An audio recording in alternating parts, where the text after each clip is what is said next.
Welcome to Spirit of the Actor, Quest for Inspiration. My name is Phil Bennett, and I'm the founder and artistic director of the Bennett Theater Lab, which focuses on teaching Stanislavski's active analysis through psychophysical actions. The purpose of this site and interview is to strive to find out what are the sources of artistic creativity and inspiration.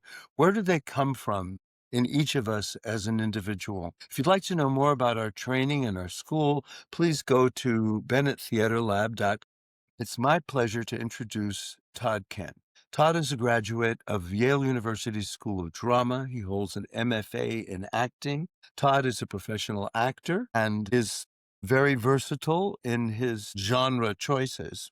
He can perform both in drama and musical comedy. He has performed in a broad range of roles, from the title role in Shakespeare's Hamlet to Sky Masterson in the musical Guys and Dolls. Also, Todd has appeared in both film and television. Today, I'm going to ask Todd some probing questions because he's begun to investigate into areas of higher consciousness and spirituality. Todd, thank you very much for joining the website and this interview. It was a pleasure. How did it all begin? How did it all begin? Well, Yes. I'm thinking in terms of actor and also in terms of humans. I think we come out of the womb with some sort of proclivity towards our passions or desires. I've always was an actor. I was the youngest in my family, so I was always looking for attention, always being creative in getting attention. And our family is a very musical family, a very artistic family. So I think the genes were passed on. So from a young age, I was always putting up, shows in the basement or, my grandparents' house doing dress up or just whatever you want to call it. Right. It was always there. I think I keep thinking there's one like seminal moment in, when I was a kid that I think really illuminated or I think created this desire and drive to be an actor. When I was probably like 8 or so. I was in a community production of Carousel. I was one of the Snow Children, and I just loved theater. This was really one of the first times that I wasn't performing in my basement anymore for my parents, but was actually, on stage and in front of an audience. And in the rehearsal process, we were at the stage of the show where Billy Bigelow dies and Julie Jordan is mourning him. All the townsfolk is there. And then Carrie sings "You'll Never Walk Alone." So I was sitting there, the Snow Children, I think there's like 8 of them. They're just the children of Carrie and Enoch Snow. So we're all sitting in a row and I was just so immersed myself in the character. I was so engaged in the character of this little boy. I was watching this woman mourn, this member of the community, right? And all this.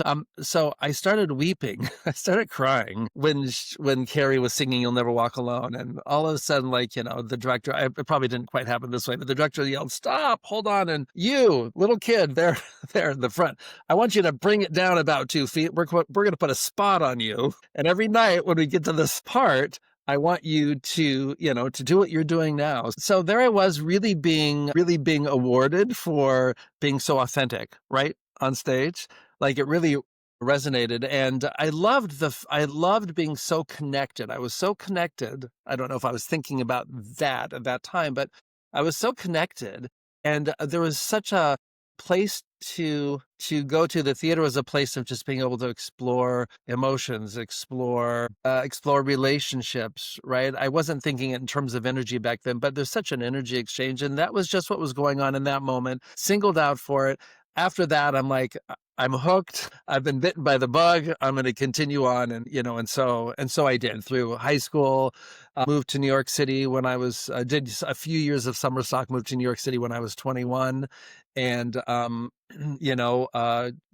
just pounded the pavement, did a lot of theater in New York and, eventually got an actor or got an agent and then moved to New Haven for grad school. I decided that when I was in New York initially, I guess this is the second part of your question. When I was in New York initially, there are a lot of actors around. There's a lot of business and show business. And I felt like I didn't know if I'd fully come to my full realization as an actor. So I really wanted to do some advanced training. And I didn't know quite how to do it, but one summer I decided to go, I applied for British American Dramatic Academy. BADA does their summer program in Oxford, England. And it was sponsored by Yale. And I didn't really think about it at that time, but when I went to the program, Earl Gister, who is the dean of acting at Yale, was there for the summer, some other faculty members, a lot of different instructors, and then a lot of top British actors were there also teaching. But he had a Chekhov course that he did, a very abbreviated one for us and us, summer kids. And I did one scene for him, and he seemed to be impressed. And I thought, oh, that's kind of cool. And then everyone was supposed to do a scene from one person got kicked out of the program. So the other student came up to me and said, I need a partner and I need one soon. Will you do this with me? So I said, sure. So I was able to fortuitously get up and do another scene. And it was a whole different character, whole different everything. Afterwards, I was very impressed. I had a lot of the faculty there that summer say, oh, are you considering grad school? You should apply to, Yale. So that was another time where there was just, it was fortuitous. You know how sometimes the universe unfolds for us in a great and perfect way. And it was wonderful. And so it took me a few years to get into Yale.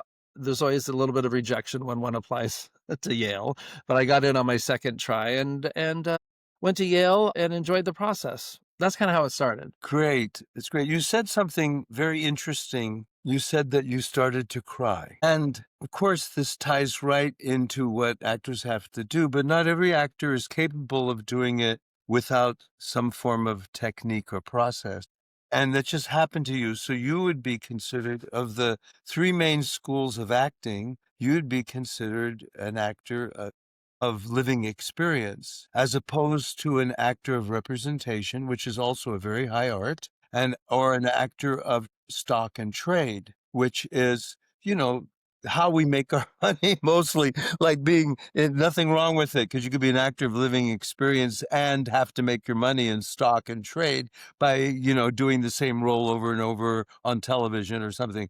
That's an art too. So there's no value judgment here, but it's just what how Stanislavski categorized it. And as actors in the business, we have to do that. We have to do it all the time.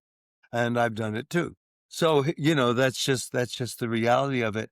But also, what strikes me more about what you just said is the fact that it triggered something in you. Uh-huh. That's what I want to know. What was it? How did it feel physically? Would you ever feel that again? Was it Mm, something that kept you motivated? Was it something like, oh, that tastes good, I want more of it? yeah. Yeah, that's a great question. Yeah, I think there's a real thin line that actors tread, right, when they're on stage. At least for me. I really love being, completely ensconced in the character, right? So I like doing a lot of the work that gives me my, the character's reality, right? And really just feeling like I'm embodying the character. There's that, but there's also the real, the knowledge that I'm on a stage or I'm in front of a camera and I'm performing. So there are technical components, right, that very much come into play. And so for me, there's always that balance, but you can just kind of feel when all of a sudden you're so present and authentic, like when you're in the middle of a performance or a role or rehearsal or whatever, where you're starting to feel like I don't want to say you're taken over by someone, but there just seems to be you're out of your thinking analytical mind and things start happening and it becomes very intuitive, right? I think that's a really tough place for actors to find. I think that's why training is so important. Maybe as a kid, I found it easily because I was a kid, right? But I think as an adult, I realized more and more that I need to prime myself, so to speak, and so yeah, to be in touch with emotions or be in touch with, I want to say, the emotions. I really think emotions and the whole kinesthetic part of acting is like what really excites me, right? I know there's thinking involved as well, and I always think at the beginning. Everyone always thinks at the beginning when they start a project, but to bring it down into the, I guess, in the body, or I would say bring it more to the spirit, right? How do you bring that spirit component into it? Like, what does that mean? That whole intuitive, Mhm. creative, mystical, you know, esoteric, like what is that in acting and how do we find it and how often can we find it, right? Right. Yeah. So how do you find it? I would so COVID was the time where obviously all production stopped, everything stopped. I stopped pursuing my life as an actor, and at that point I started getting into wanting to do teaching or coaching actors, and I started getting into some training that that unbeknownst to me was really igniting or opening up my intuitive senses even more. Mm. And then I started realizing that I started more in the spiritual journey at this point. So how do you do it? So we've talked about this. There's I believe like we have a spirit core and a personality core. I mean, that's kind of a way of looking at it, right? Or, the intuitive mind and the rational or the analytical, mind. And so I think it's really important. This is nothing I learned as an actor going through any sort of training of how to access that Mhm. spirit core, how to engage, how to really engage the imagination, but also just how to engage this spirit and sounds very, very esoteric, but obviously meditation or getting closer to the center, right? There's a lot of activations of energetic frequencies or parts of us that we can activate, right? I've come to understand, we're energy. We are energy, and energy that's always constantly flowing and constantly moving. And if there's ever any resistance in the energy, that's like the personality core, trying to like establish itself. And the more we can quiet or lessen that sort of energetic frequency and turn up the spiritual, the spirit core, then I find now in my life so much more intuitive impulses, so much more deliciousness of how I perceive the world. Gosh, it would have been great to have that training in Yeah. school, but I don't know of any places really. When we touched, we, we kind of intersected at one point when we were in Palm Springs, and I did a little bit of training with you, very little bit. But that little bit was the closest that I thought had some sort of spiritual component to it, more than any of the training I did anywhere else that allowed one to explore that. I had a very similar experience, if I may interject, to you. I don't think I was 7 because I started grammar school when I was 4 rather than 5. They jumped me, and I found myself at 7 years old in the 8th grade too. Never I'm not the 8th grade, the 3rd grade, but my first experience was in when the teacher asked me to get up on the stage and do something, and I didn't even know what it was. But the feeling that overcame me and the experience I had just froze in time and space, and I wanted to find out more and more what that was. Simultaneously, though, I had a very, very structured religious training at home and in my family. I'm Puerto Rican, so it was a Catholic family.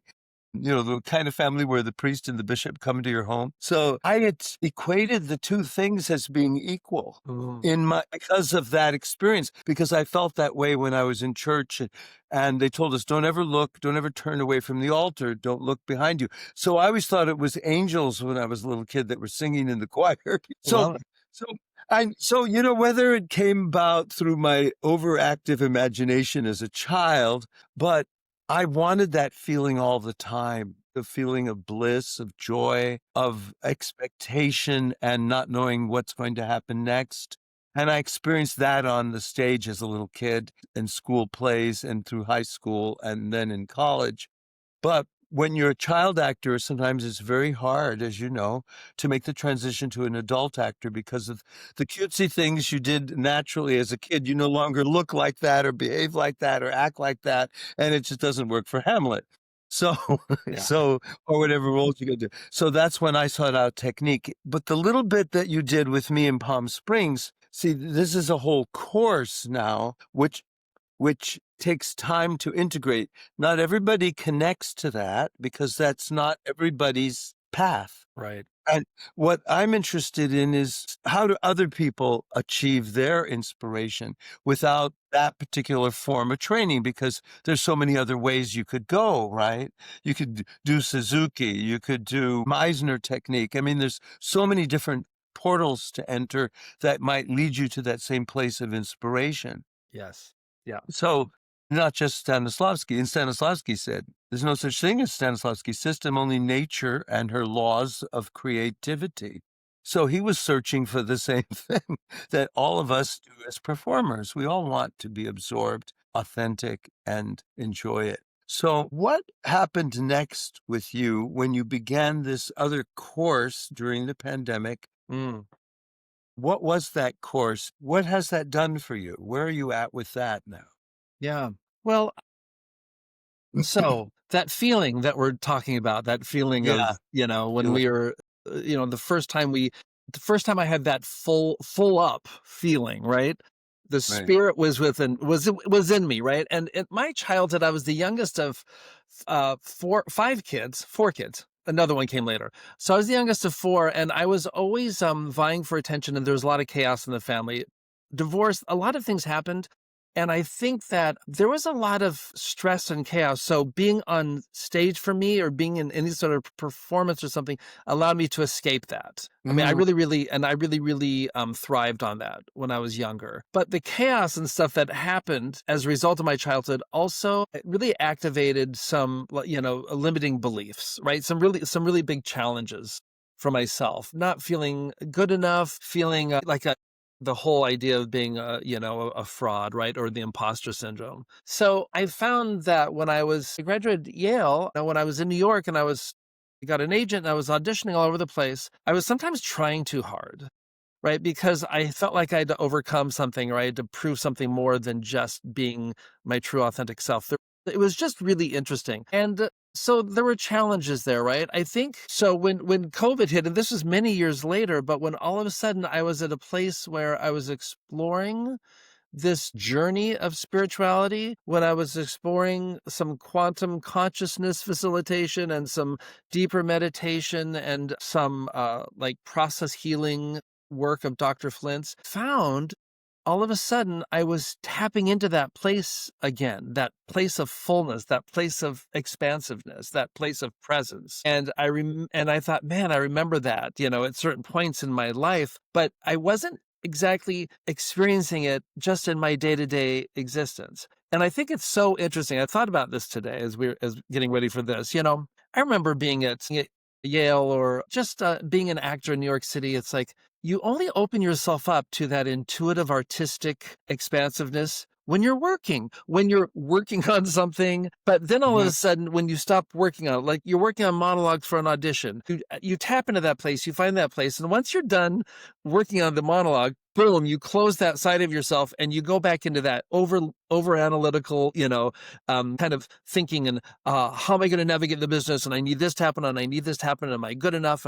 And I think what hit me as I started doing this journey during COVID was, oh, that's a place to be all the time. You don't mm, have to just be in that creative, resourceful, expansive place when you're for me as an actor, when I'm performing. Like there's a way to step into what that magic is. Now it's a little different, actor versus, human, but I realized that that was why I loved acting so much. And that's why and then I thought, oh, this journey is now opening up this side to me. Obviously, it mm, was a big healing journey, allowing me to get to a place where I can be as expansive and intuitive and plugged in and creative and as I was when I was purposefully doing it as an actor. But now mhm, I started transferring it to purposefully doing it as a human. A different journey, but it was wonderful. So that happened, there. So all of a sudden, the thrill and the joy and of what it took to be an inspired actor, all of a sudden, like, just grew tenfold, because now I'm like, oh, I'm looking at applying a lot of this, but just to living life, to being in this pressure filled situation that we all, that we have here. There's always challenges, there's always contrast, but how can we navigate that? And how can I tap into those experiences, or those sort of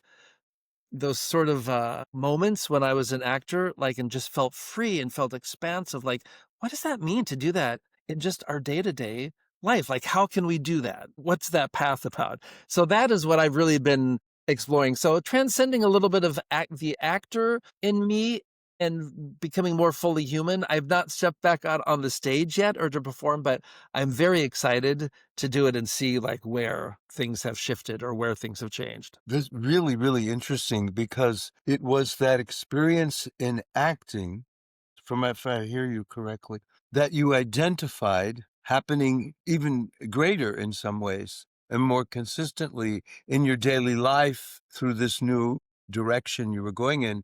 Yes. And that's exactly what I'm looking for, what I want to know. Peter Brook says in The Open Door, if my memory serves me correctly, he says, acting isn't necessarily a spiritual path, but it can open the door to one. Mm. And my theory is, and I'd like to know what your theory is, I'll hold mine off. What Why do you think that's so? What is it in acting, particularly? Do you think why is that? Why is it the great Peter Brook, director, Royal Shakespeare Company, all the rest, should write something like that? And wasn't he searching for that in his work as well, in the Mahabharata and the other films that he did? Like, was it Voyages for Strange Men or something like that, where he's always searching for good Jeff, I think it was that story. Why do you think that is? That acting has that in it? Well, I think when you really acting at its, I don't know, for me, acting at its essence, there's something about letting go of and so once again, I'll say letting go of that sort of personality core and stepping into like the spirit core. There's something when you're taking on a different character or you're just engaged in imagination, right? When you're fully engaged in you're no longer like operating from the analytical or from the from like that from the egoic perspective. And so I think it's just so freeing and fun when you have that experience as an actor. It doesn't happen all the time, but when it does, it feels so good. So I have a feeling that if one like I think a lot of actors would understand this feeling if we said, what, where did you get bit by the acting bug?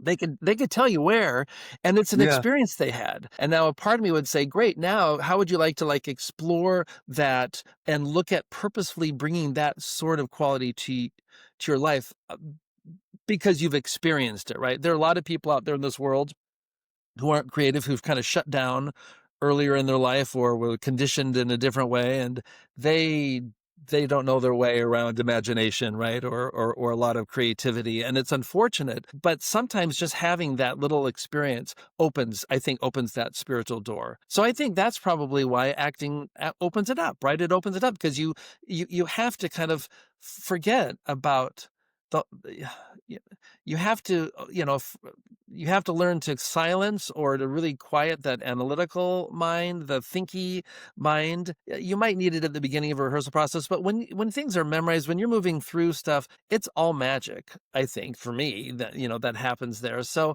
I think that's why it leads one. It's led me, right? I would not have be on this journey if it wasn't for the acting journey that I've been on before this, because I definitely know that that is what I want more of, right? And not even knowing that I could have it, or what does that mean, or that's just all you're permitted when you're an actor on stage. Like you're permitted to play. You're permitted to play when you're on stage, but you're not Yeah. permitted to play when you're not on stage. I don't mean it just in like a really loose term. I mean to learn to play in your life, to learn to play in your life and create your life is so different than to be at the affect of everything going around you and having the belief that just that the victim mentality, or this idea that I'm at the mercy of everything. When you can learn to play and shift that a little bit and actually be creative in it, I think it shifts things for you. There's more possibility there, right? There's more possibility. So I don't know if that really answers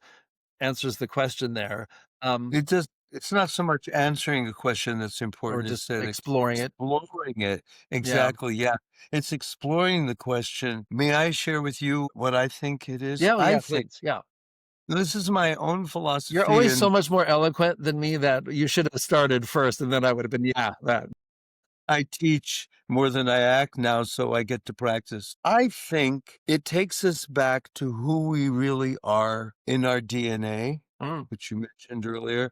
I believe that we, as human beings, are primarily pack animals. We are souls, and we like to commune together, and we used to do it around the fire. But somebody got up and made shadow puppets on the wall, and then they had an inspiration, and they said, "You know, we should plant our crops a little earlier this year." And somebody said, "Let's make her the medicine person or the shaman or the witch doctor or whatever you want to call it." There's a very close historical tie between tribal ritual, spirituality, basic spiritual practices of so-called primitive people who live close to nature, and that's us. We're the ones that got up and danced. We're the ones that choreographed the dancing.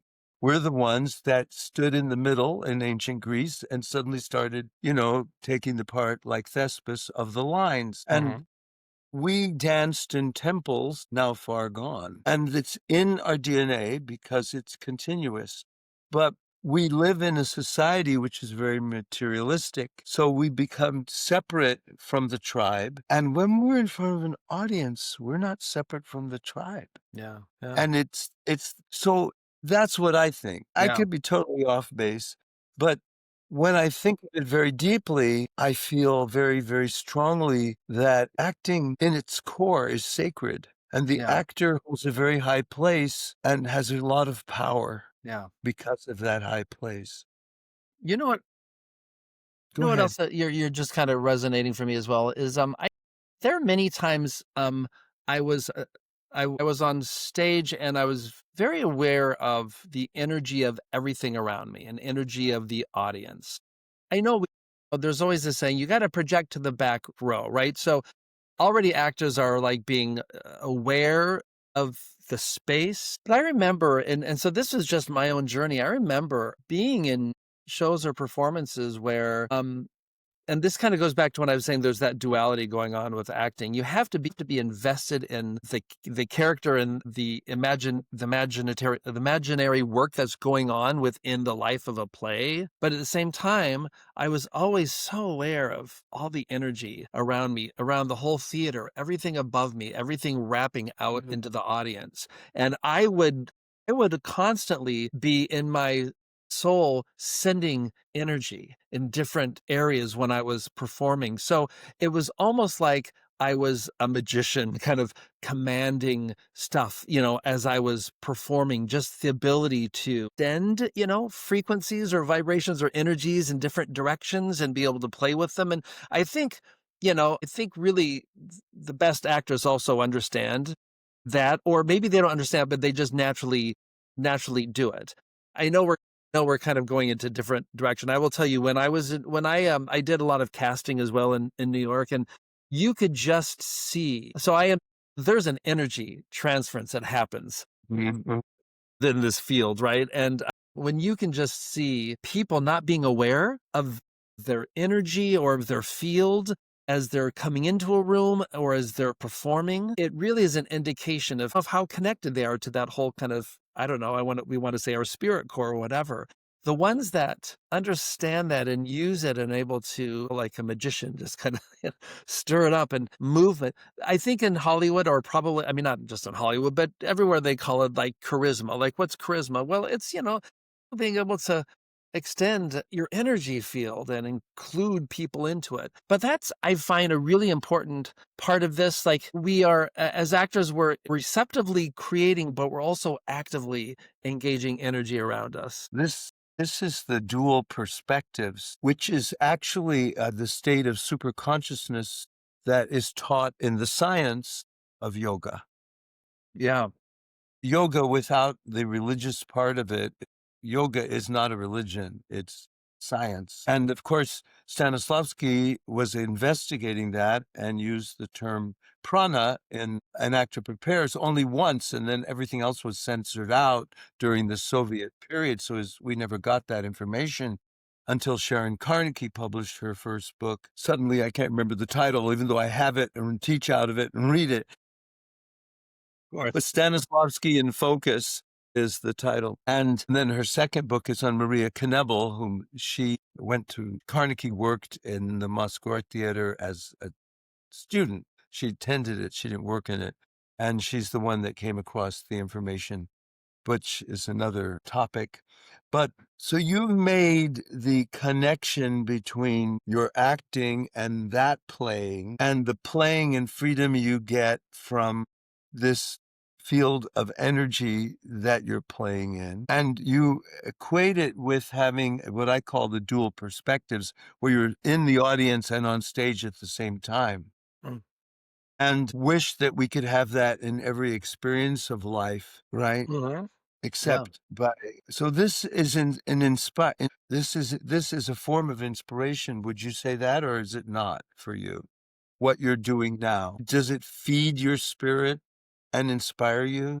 I don't know if it feeds it. I think it opens it up. I'm just stepping more and more into that spirit place. And it always sounds so weird. And I'm always one of those people that just like, didn't want to sound, I know, esoteric about it all.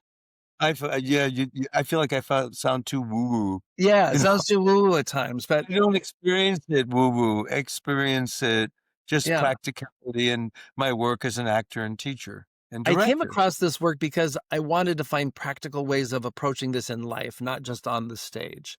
And Okay. very simply, yes, there are two well, I've already said it, two sides to ourself, the spirit self and the personality self. And personality self is a lot of our conditioning, it's a lot of our patterns, it's a lot of what it's already recorded, done. We just keep repeating over and over, right? And we need a percentage of that to navigate this human experience.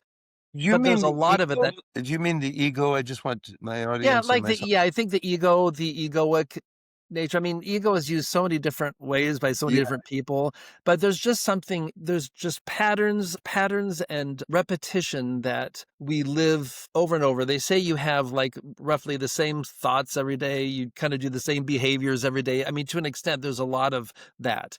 That is that um side, the personality core.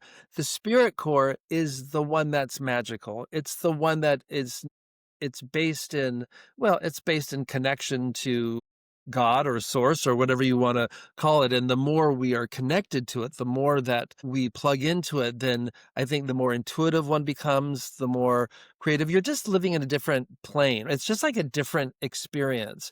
And for me, we are in human form. We're never going to be just fully spirit as in human form. It's just because that's not what we're here for. We're here to explore, we're here as spirit in this human form, this human body. But I think there's much more expansion we can take to get closer to being more spirit and less of that like sort of egoic personality. I think, and so for me, when you're saying, is it inspiration or, for me, the more I connect into the spirit and find myself staying there and operating on that sort of level, for me, it's just a vibrational level, right? I mean, we're all energy and vibration. So it's not like this magical thing, but as one does this sort of work, you naturally start your vibration, starts elevating and you start and use different experiences. We have a choice, right? There's this journey that we're on as humans. And for me, always in the past, it was like, what do I want to be when I grow up? What am I going to accomplish? Who am I going to be measured by society standards? All of that, right? And then this shift happened where it's like, oh, this is just this inward journey, this really playful, fun, creative, expansive journey of me touching more and more into this spiritual core that is the journey. Like that's what it is. How it plays out in these other components of my human life, it's great because it opens the doors in all areas, right? It just changes my life in many areas by doing that. But I think that's so very simply, there's two sides. What one has more airtime than the other, and how can we learn to, keep encouraging and nurturing the one side, and how can we keep healing and kind of quieting and calming and soothing the other side? So in that dualistic nature, more of the spirit can come out. Isn't that funny? Whenever Wow. I have these talks, I talk about things I've never said it in that way before. I don't know where that came from, but there's something there, and I don't. Maybe It you're could just sound like inspired. yeah. Maybe you're inspired. I hope so. I hope that happens in these talks. You've given me so many thoughts that I'm trying to pick one up. What is next for you? What are you doing that is opening that door for you? Yeah. Yeah. Share it with us if you feel Yeah. comfortable. I'm definitely moving into it feels like to me moving into being, I don't know, somewhere in the spiritual realm, being a bit of a healer or something along those lines, or helping, assisting others who desire to find more of that expansive place, right? Assisting, I guess, being a facilitator of it.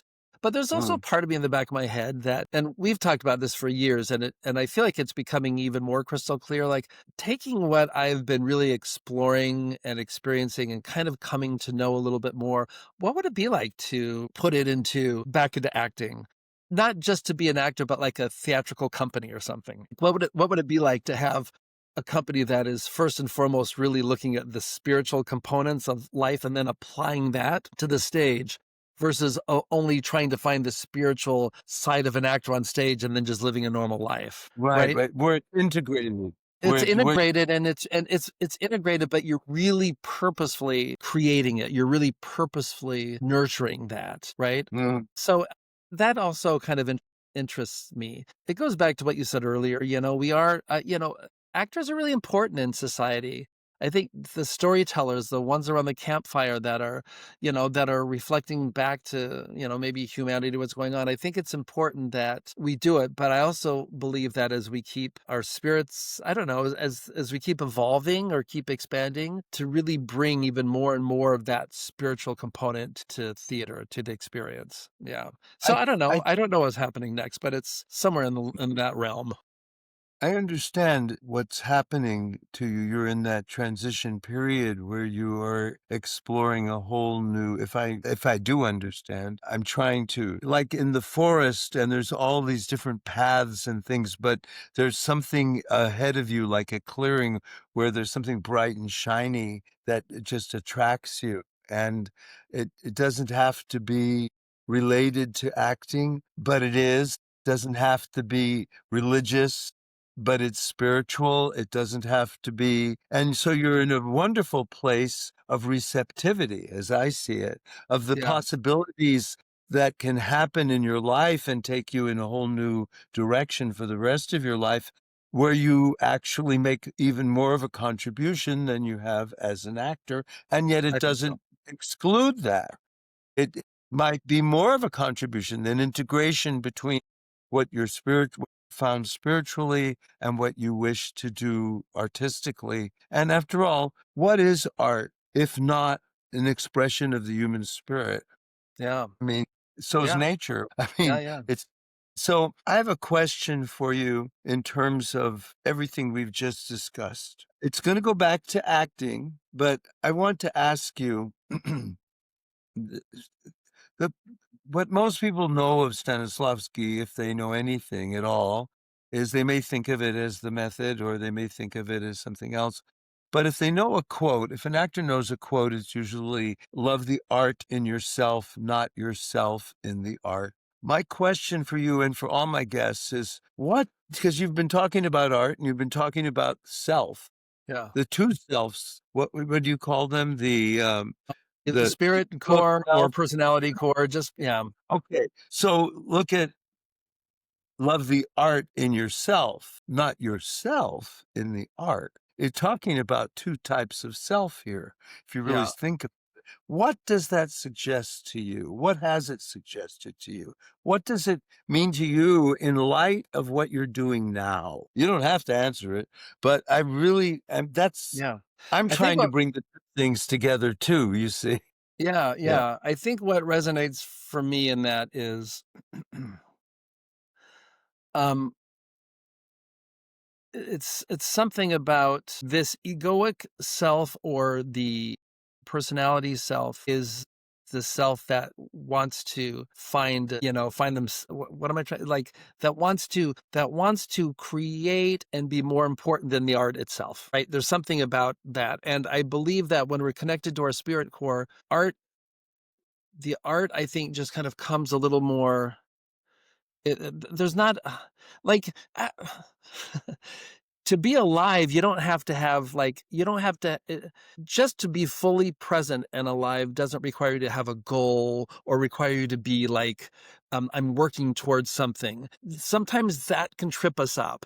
And just by being present without any anything else is quite mind-blowing. So it kind of resonates for me in that it's like we can try too hard to bring ourselves to something, and that's the egoic mind just getting in it, trying to create, versus being receptive and allowing it to work kind of through us. And so Mm. that's how I was interpreting that quote today. Every day, I'm sure it means something different, but there's something in there about that. That's how I hear it today. Thank you. Thank you. That's a great answer because it ties into everything you've said to Yeah, in this time of our conversation. good. If you could go back in time, what would you tell yourself? How would you encourage yourself or another young person, let's say 8 or 10 years old? I'm going to get really weird on you now, Phil. Okay, okay. Um, very I will say very interesting. You had a very you talked about, how your spiritual upbringing had a lot to do with your influences, right? How you were informed. My father was a minister. Just for a red hot second of my childhood was a part of a church, but it didn't resonate for me. Somewhere in my Mm, teens, I got interested in church and probably for a lot of different reasons, but I ended up, for me, having a relationship with Christ consciousness, we'll call it. Back then it was Christ, but that Christ consciousness, which is when you can see that there is a spiritual energy here that's kind of made for humanity, that's kind of through human form. mhm, That was just so beautiful, and I've been connecting more and more into that now. So what does that mean? So if I was to go back to my younger self, which was very insecure, judgmental, kind of like the imposter syndrome, and just be able to ha- tap into that Christ consciousness, tap into that expanded place, tap into that place of we are all really worthy, right? We are we are connected to source, right? We are like, we are a reflection of it. So if now that I'm not saying I live it all the time, but I've been able to experience it enough to go, I am loved, I am worthy, all of these things. And it's just purely from that experiential place. It would have been great to be able to bring that to my younger self and say, no, this is who you really are, right? This is who you really are. Let them have that experience and say, this is who you really are.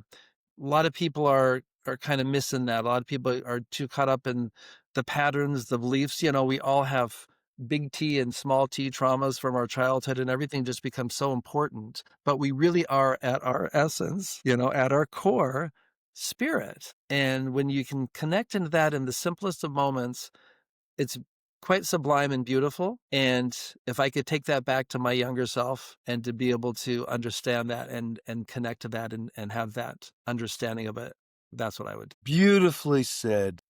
I want to just let that land on me and absorb it and think about it. Thank you so much, Todd, for Very this well. full time we've spent together. And please stay in touch. Let me know. Maybe you'll come back and tell us when you figure it all out. Yes, when I get to an answer. Yeah. No, that's part of the life, the exploration. Yeah, hopefully it'll lead me on some paths, but yeah, to keep exploring. So thank you, Phil. It's always been a pleasure. I always love having our talks. Yes, Always. absolutely. Thank you. And you'll come again, right? I certainly will. Yeah, whenever you let me know. I love to chat. It's been great. Thank you.